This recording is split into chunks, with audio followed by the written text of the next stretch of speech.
Hi friends, எல்லாருக்கும் வணக்கம். இன்றைக்கி நம்ம பார்க்க போகிற ரெசிபி கேரட் கீர். இதுக்கு தேவையான பொருட்கள்: கேரட் 1/4 கிலோ, பால் 5 கப், சர்க்கரை 1 கப், பாதாம் இது ஆப்ஷனல் 20, ஏலக்காய் தூள் 1/4 டீஸ்பூன். இப்போ நம்ம எப்படி செய்கிறதுன்னு பார்க்கலாம். ஆரம்பத்திலேயே 20 பாதாமை நம்ம தண்ணியில் இந்த மாதிரி ஊற வச்சிடலாம். கேரட்டை தோல் சீவிட்டு ரவுண்டாக கட் பண்ணி வச்சுக்கலாம்.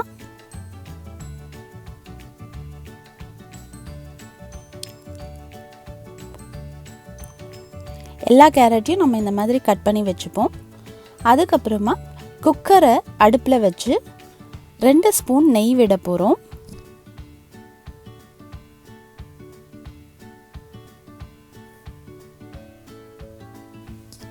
இப்போ கேரட்டை நெய்யில் சேர்த்துடுவோம்.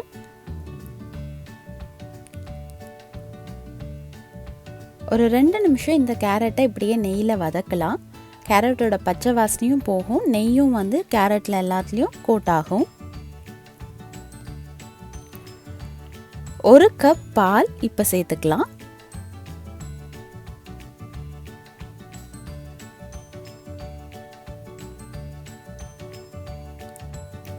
லைட்டாக மிக்ஸ் பண்ணி விட்டுருங்க. இப்போ நம்ம குக்கர் மூடி ஒரு விசில் விட போகிறோம்.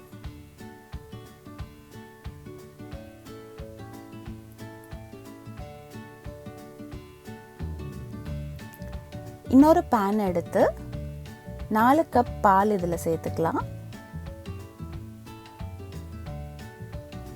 இது 1/4 கிலோ கேரட்டுக்கு 1.25 லிட்டர் பால் எடுத்துக்கிற மாதிரி. இது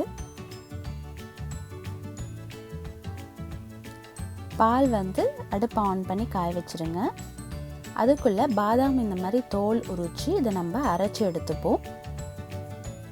ரொம்ப நைஸாக அரைக்கணுன்றதில்ல, இந்த மாதிரி கொஞ்சம் கொரன்னு அரைச்சிக்கோங்க. பால் லைட்டாக காஞ்ச உடனே நம்ம இந்த பாதாம் பேஸ்ட்டை இந்த பாலில் கலந்துடலாம். பாதாம் ஆப்ஷனல் தான். பாதாம் இல்லைனாலும் கேரட் கீர் நல்லா தான் இருக்கும். இருந்ததுன்னா சேர்த்துக்கோங்க, இல்லைன்னா ப்ராப்ளம் இல்லை. பாதாம் ஆட் பண்ணிவிட்டு ஒரு வாட்டி நல்லா இந்த மாதிரி மிக்ஸ் பண்ணி விட்டுடுங்க. இப்படியே சிம்மில் இது நல்லா கொதிக்கணும். குக்கர் ஒரு விசில் வந்துடுச்சு. கேரட் நல்லா வெந்திருக்கு. இப்போ கேரட்டை நம்ம மிக்ஸி ஜாரில் ட்ரான்ஸ்ஃபர் பண்ணிக்கலாம். கேரட் மட்டும் எடுத்துக்கோங்க. பால் நம்ம அப்புறமா சேர்த்துக்கலாம். அதனால் கேரட் மட்டும் எடுத்து மிக்ஸி ஜாரில் போட்டுருங்க. இது சூடாக இருக்குது, இப்போ அரைக்கக்கூடாது. இது நல்லா ஆறின பிறகு நம்ம இதை அரைச்சி எடுத்துக்க போகிறோம். இப்போ பார்த்திங்கன்னா கேரட்டை நான் இந்த அளவுக்கு அரைச்சிருக்கேன். இது ரொம்ப நைஸாகவும் இல்லை, ரொம்ப பெருசாகவும் இல்லை. கொஞ்சம் கொரப்பாக லைட்டாக கொரப்பாக அரைச்சிருக்கேன். ஏன்னா நீங்கள் குடிக்கும் போது சின்ன கேரட் பைட் வந்தால் நல்லாயிருக்கும். இப்போ இதை நம்ம பாலில் சேர்த்துடலாம்.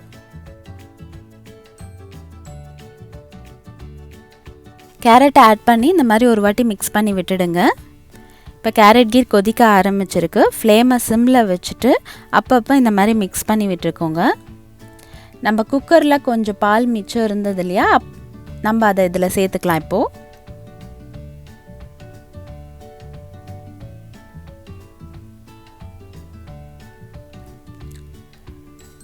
1/4 ஸ்பூன் ஏலக்காய் தூள் சேர்த்துக்கலாம். ஒன்ஸ் கேரட் கீர் கொதிக்க ஆரம்பித்த பிறகு நம்ம அப்பப்போ மிக்ஸ் பண்ணி விட்டுக்கிட்டே இருக்கணும், இல்லைன்னா அடியில் அடி பிடிக்க ஆரம்பிச்சிரும். ஆல்மோஸ்ட் கேரட் கீர் ரெடி ஆகிடுச்சு. கொதிச்சு திக்காக ஆரம்பிச்சிருக்கு. இப்போ நம்ம சர்க்கரை சேர்த்துக்கலாம். நான் 1 கப் சர்க்கரை சேர்க்க போகிறேன். இதுவே கரெக்டான ரேஷியோ தான். உங்களுக்கு தித்திப்பெல்லாம் கரெக்டாக இருக்கும். இன்கேஸ் யாராவது கொஞ்சம் எக்ஸ்ட்ரா சுகர் எதிர்பார்க்குறீங்கன்னா நீங்கள் 1.25 கப் கூட சேர்த்துக்கலாம். பட் 1 கப்பே போதுமான அளவு தான்.